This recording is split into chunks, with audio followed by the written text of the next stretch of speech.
لأنك نصرنا قاتل نداء الكفر في كل الحصون نعم قاوم لأنك فجرنا قاوم وأمطر من سلالة صهيون.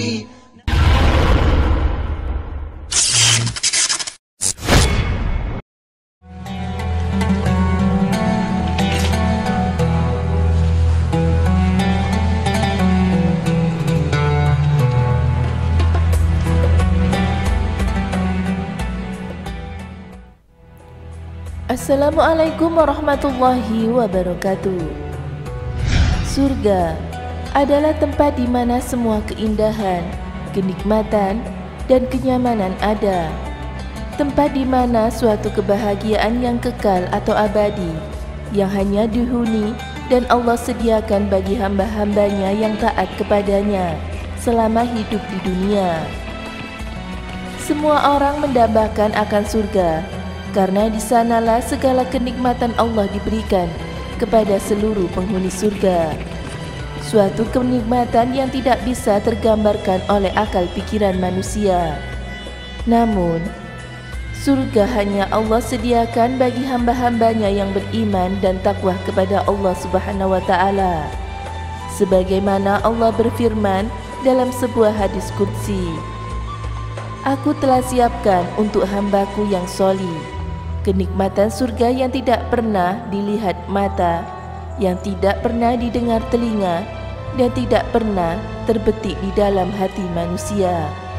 Sebagian simpanan baginya yang kalian belum pernah melihatnya." Banyak orang yang berharap dan merindukan akan surga. Namun di sisi lain, dalam sebuah riwayat, bahwasanya surga pun merindukan terhadap penghuninya, yakni surga merindukan terhadap 4 golongan yang akan menjadi penghuninya kelak. Golongan yang bagaimanakah yang dirindukan oleh surga? Berikut penjelasan 4 golongan yang dirindukan oleh surga. Sebagaimana hadis Rasulullah SAW, ada 4 golongan manusia yang dirindukan oleh surga. Surga merindukan kepada 4 golongan: orang yang membaca Al-Quran, orang yang menjaga lidah, dan orang yang memberi makan orang yang sedang kelaparan, dan orang yang berpuasa pada bulan Ramadan. Dari hadis di atas dijelaskan bahwa 4 golongan yang dirindukan surga adalah sebagai berikut. 1. Orang yang senantiasa membaca Al-Quran. Al-Quran adalah kalam Allah yang Allah wahyukan kepada Nabi Muhammad SAW untuk disampaikan kepada umatnya. Al-Quran merupakan pedoman hidup bagi umat muslim dan bernilai pahala bagi setiap orang yang membacanya.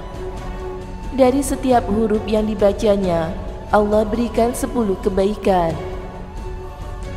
Bisa kita bayangkan, jika kita membacanya 1 hari 1 juz, berapa kebaikan yang kita peroleh? Terlebih ketika kita memahaminya, menghafalkannya, dan mengamalkan isinya, maka berapa pahala yang Allah limpahkan kepada kita. Namun, kuncinya adalah ikhlas karena Allah Subhanahu wa Ta'ala. Kemudian, Al-Quran juga akan menjadi syafaat bagi para pembacanya, sebagaimana sabda Rasulullah SAW, "Bacalah Al-Quran, karena Al-Quran akan datang pada hari kiamat nanti sebagai pemberi syafaat bagi yang membacanya." 2. Orang yang selalu menjaga lisannya. 2 hal yang dapat mencelakakan manusia, yaitu yang berada di antara 2 bibir atau lidah, dan yang berada di antara 2 kaki, yaitu kemaluan. Manusia sering terpeleset oleh lidah atau lisannya yang mengakibatkan sakit hati saudaranya. Bahkan, dalam suatu pepatah mengatakan bahwasanya lidah itu lebih tajam daripada pedang. Hal ini saking berbahayanya lidah ketika kita tidak dapat menjaganya. Maka di sini pantas ketika orang yang dapat menjaga lidahnya atau menjaga lisannya, dalam artian tidak pernah melukai hati saudaranya dengan lisannya, maka orang tersebut yang akan dirindukan oleh surga. 3. Orang yang memberi makan orang yang kelaparan seperti fakir miskin atau anak yatim. Sejatinya dalam harta kita terdapat hak-hak mereka. Insya Allah, jika kita memberikan hak mereka, maka kita akan mendapatkan pahala. Namun, jika kita membiarkan anak yatim terlantar, fakir miskin kelaparan, maka kita akan dicap sebagai pendusta agama. Sebagaimana firman Allah yang terdapat di dalam Al-Quran, Surat Al-Ma'un, ayat 1-3. 4. Orang yang berpuasa di bulan Ramadan.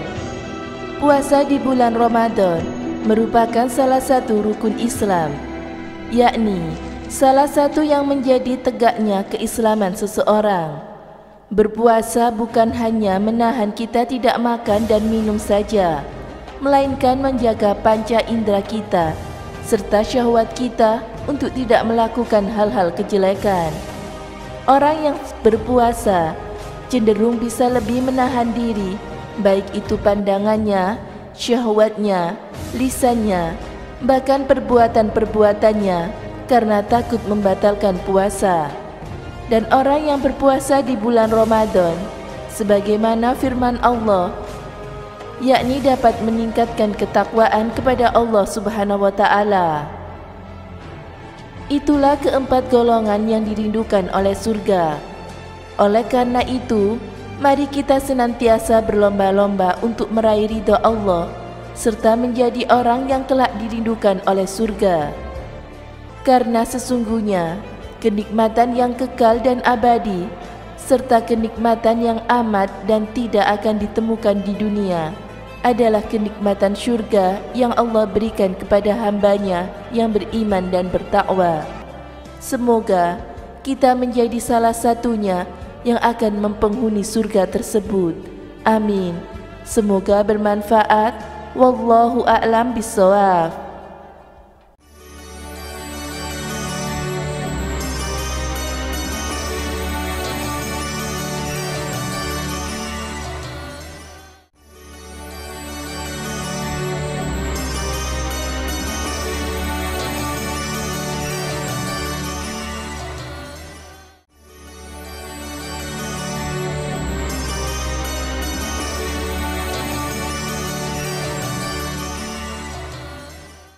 Assalamualaikum warahmatullahi wabarakatuh. Pemirsa Amirul yang dirahmati oleh Allah Subhanahu wa Ta'ala. Allah Subhanahu wa Ta'ala memiliki 99 nama yang disebut dengan Asmaul Husna atau nama-nama yang baik bagi Allah. Hal ini menunjukkan keagungan Allah Subhanahu wa Ta'ala ditampakkan melalui nama-namanya. Begitu pula dengan bulan Ramadan. Bulan Ramadan juga memiliki beberapa nama atau sebutan. Syekh Zaid bin Muhammad bin Husain Al-Idrus merangkum nama-nama dari bulan Ramadan berdasarkan yang bersumber dari Al-Quran dan juga hadis-hadis Nabi. Di antaranya adalah Syahrul Quran atau bulannya Al-Quran, Syahrul Asyam atau bulannya berpuasa, Syahrul Qiyam, bulannya mendirikan sholat, Syahrul Doa, bulannya berdoa, Syahrul Ibadah, Syahrul Rizki, Syahrul Berkah, lalu Syahrul Rahmat, bulannya rahmat, Syahrul Sabar, bulannya sabar, dan masih banyak lagi nama-nama lain dari bulan Ramadan. Semoga kita bisa istiqomah dalam melakukan kebaikan di bulan Ramadan dan bulan-bulan berikutnya. Semoga bulan Ramadan ini bisa mendekatkan diri kita kepada Allah Subhanahu wa Ta'ala. Sekian yang dapat saya sampaikan, semoga bermanfaat. Wassalamualaikum warahmatullahi wabarakatuh.